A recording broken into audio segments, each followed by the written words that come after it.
زکات ہر انسان کا الگ کے اوپر الگ فرض ہوتی ہے. جیسے نماز ہر ایک انسان کی الگ ہے، ہر ایک انسان کو الگ پر زکات وہ نماز واجب ہوتی ہے. ایک آدمی کی نماز دوسرے آدمی کی نماز کے لیے کافی نہیں ہو سکتی. اسی طرح زکات بھی ہر ایک انسان پر الگ فرض ہوتی ہے اپنے، اگر وہ صاحب نصاب ہے. اگر بیوی کی ملکیت میں نصاب کے برابر مالیت موجود ہے، زیور ہے، سونا چاندی ہے، نقدی ہے 52.5 تولے چاندی کی مقدار کے برابر، تو اس کے اوپر زکات فرض ہو جاتی ہے. اور بعض لوگ یہ تو سمجھتے ہیں کہ گھر کے بڑے آدمی نے اپنی زکات نکال دی تو سب کی ادا ہو گئی. یہ بات درست نہیں.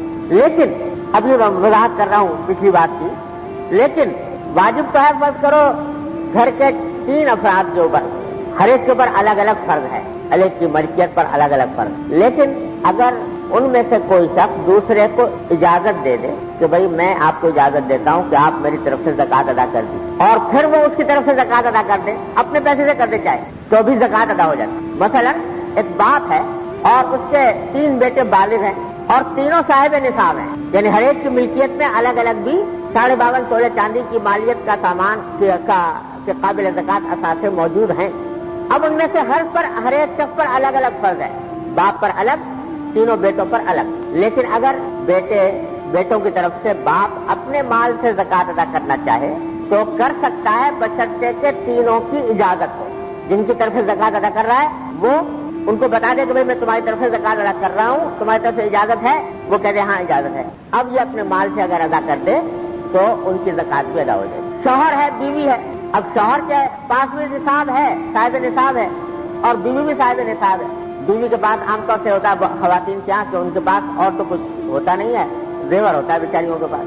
تو وہ زیور جو ہے وہ اتنا ہے کہ جس کے اوپر زکات فرض ہو جاتی. لیکن اب زکات ادا کرنے کے لیے ان کے پاس نقدی پیسے نہیں، تو وہ اپنے شوہر کو مجبور تو نہیں کر سکتی.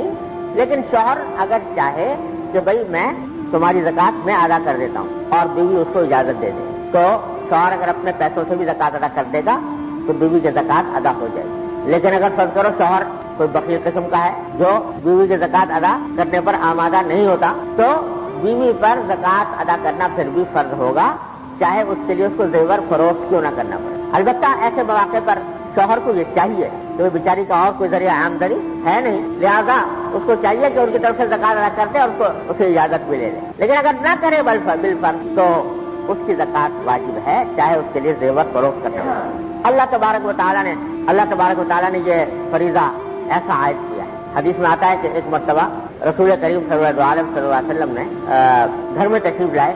حضرت عائشہ صدیقہ رضی اللہ تعالیٰ عنہا کو دیکھا تو ان کے ہاتھ میں کچھ انگوٹھیاں نظر آئیں چاندی کی. تو آپ نے حضرت عائشہ سے پوچھا کہ بھئی انگوٹھیاں کہاں سے آئیں؟ تو حضرت عائشہ نے عرض کیا کہ رسول اللہ میں نے یہ کہیں سے حاصل کی ہیں اور یہ اس لیے ہیں تاکہ ذرا یہ اچھی لگتی ہیں دیکھنے میں، تو آپ کو بھی دیکھ کر خوشی ہوگی، اس واسطے میں نے یہ حاصل کر. تو حضرت عائشہ سے آپ نے فرمایا کیا تم اس کی زکات نکالتی ہو؟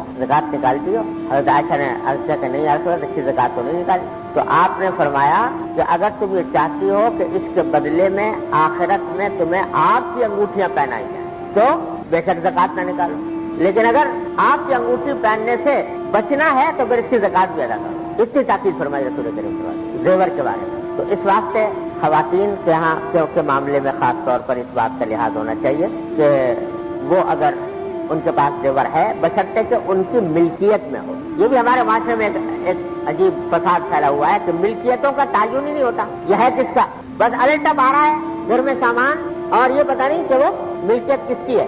اس کے نتیجے میں بعد میں جب کبھی موقع آتا ہے تقسیم وغیرہ کا یا میراث تقسیم ہونے کا وقت آتا ہے تو جھگڑے کھڑے ہو جاتے ہیں. شریعت کا حکم یہ ہے کہ ہر چیز انسان کی واضح ہونی چاہیے، کون سی چیز میری ملکیت میں کون سی چیز نہیں. اب مثلا اس کے بارے میں تھوڑی سی وضاحت یہ کر لوں کہ شادی بیاہ کے موقع پر جب شادی ہوتی ہے تو لڑکے والے بھی زیور چڑھاتے ہیں کچھ اور لڑکی والے بھی چڑھاتے ہیں. لڑکی والے جہیز میں زیور دیتے ہیں عام طور سے ہمارے معاشرے میں، اور لڑکے والے جو ہیں وہ بھی زیور بناتے ہیں آنے والی دلہن کے لیے. تو جہاں تک لڑکی والوں کے چڑھائے ہوئے زیور کا تعلق ہے وہ تو 100% ملکیت ہوتا ہے لڑکی، جو لڑکی والوں نے چڑھایا وہ لڑکی کی ملکیت ہے اور اس میں کوئی اور شبے کی بات نہیں.